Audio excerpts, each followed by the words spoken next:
Your neighbor pulls into the driveway. New BMW, jet black, still has the dealer plates. You're standing there with your grocery bags, and suddenly, your car, the one you were perfectly fine with yesterday, feels inadequate. Why does someone else's purchase make your bank account feel emptier? The answer isn't about them. It's about something ancient in how your brain measures worth. Picture this. It's 10 p.m. You're scrolling Instagram before bed. Your day was fine. Bills are paid. Nothing's wrong. Then you see it. A friend's post. They're standing in a brand new kitchen. Marble countertops. Custom cabinets. The caption says something about finally making it happen. And just like that, your kitchen, the one you've been living with for 5 years, suddenly feels dated. The countertops look worn. The cabinets feel cheap. Your mind starts calculating. How much did that cost? 40,000? 50? You make decent money. Why can't you do that? You open your banking app. Check the balance. It's fine. It's always fine. But now it feels insufficient. 5 minutes ago, you weren't thinking about your kitchen. You weren't thinking about money at all. Now you can't stop. You close the app, put the phone down, but the feeling stays. That quiet sense of falling behind, of missing something everyone else seems to have figured out. This is where it begins. Here's what just happened in your brain. You experienced relative deprivation. Your sense of wealth isn't measured in absolute terms. It's measured in comparison. Always. If everyone on your block drove a 2015 sedan, your 2015 sedan would feel perfectly adequate, normal, maybe even responsible. But the moment your neighbor pulls up in that BMW, the calculation changes.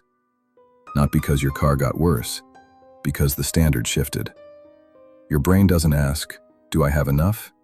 It asks, do I have as much as them? And here's the trap. As you earn more, you don't compare yourself to your past self. You compare yourself to whoever's standing next to you now. When you made $45,000, your reference group was people making $45,000. When you hit $80,000, you started standing next to people making $120,000. You're not actually poorer. You just changed who you're measuring yourself against. The goalposts keep moving, and they move faster than you can run. So here's what changes everything. Next time you feel that comparison creep in, the neighbor's car, the friend's vacation, the colleague's promotion, ask yourself one question. Am I seeing their wealth or just their spending? Because those are almost never the same thing. Wealth is what you keep. Spending is what you show. You're comparing your full financial reality, the mortgage, the retirement account, the emergency fund, the debt, to their curated performance. That BMW? You're not seeing the $70,000 loan. That kitchen? You're not seeing the credit card balance or the home equity line they tapped. You're seeing a transaction, and you have no idea what it cost them. Before the internet, comparison was limited. You measured yourself against maybe 10 or 20 people you actually knew. Your neighbors, your coworkers, family. Now, you're comparing yourself to 500 people, 1,000, and none of it is real. You're scrolling through highlight reels, vacation photos, promotions, new cars, renovations. Everyone's best day, every single day. What you don't see, the debt, the stress, the fights about money, the 401k they haven't funded in 3 years, the savings account sitting at $1,200. The Tesla in the driveway doesn't come with a footnote about the 6-year loan at 6% interest. The European vacation photos don't show the credit card bill that arrived 2 weeks later.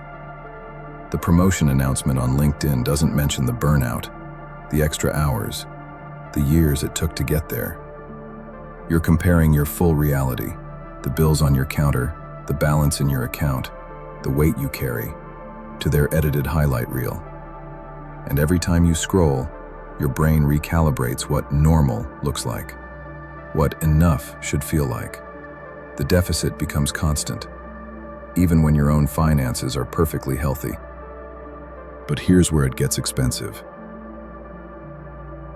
Comparison doesn't just make you feel poor, it makes you spend like you're poor. Because the feeling of being behind demands correction. It demands action.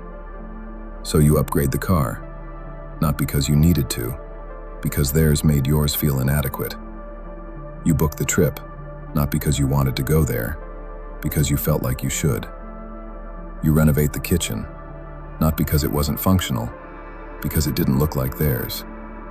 You're not paying for the thing, you're paying to close the gap, to feel equal, to prove you're keeping up. But here's the tragedy. They're probably doing the exact same thing. Everyone's upgrading to match everyone else. Everyone's stretching to stay visible. Everyone's running the same race.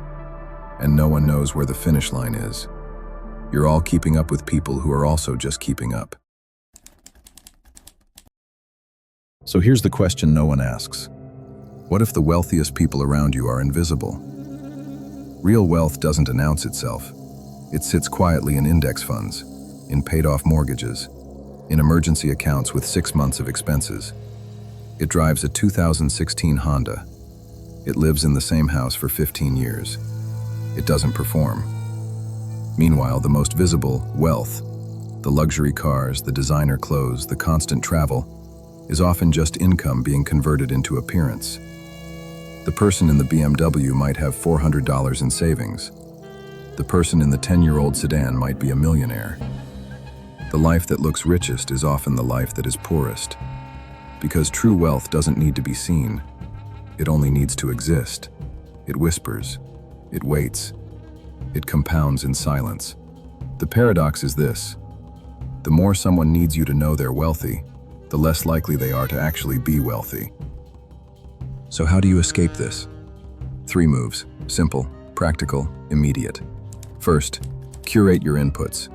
Unfollow the accounts that make you feel inadequate. Not forever, just long enough to reset. If seeing someone's life consistently makes you question your own, that's not inspiration. That's poison. Your mental diet matters as much as your financial one. Feed yourself carefully. Second, redefine your scorecard. Stop measuring wealth by what you can see. Cars, homes, vacations.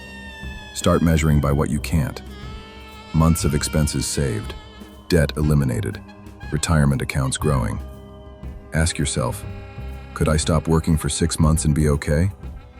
That's wealth. Not the kitchen, not the car.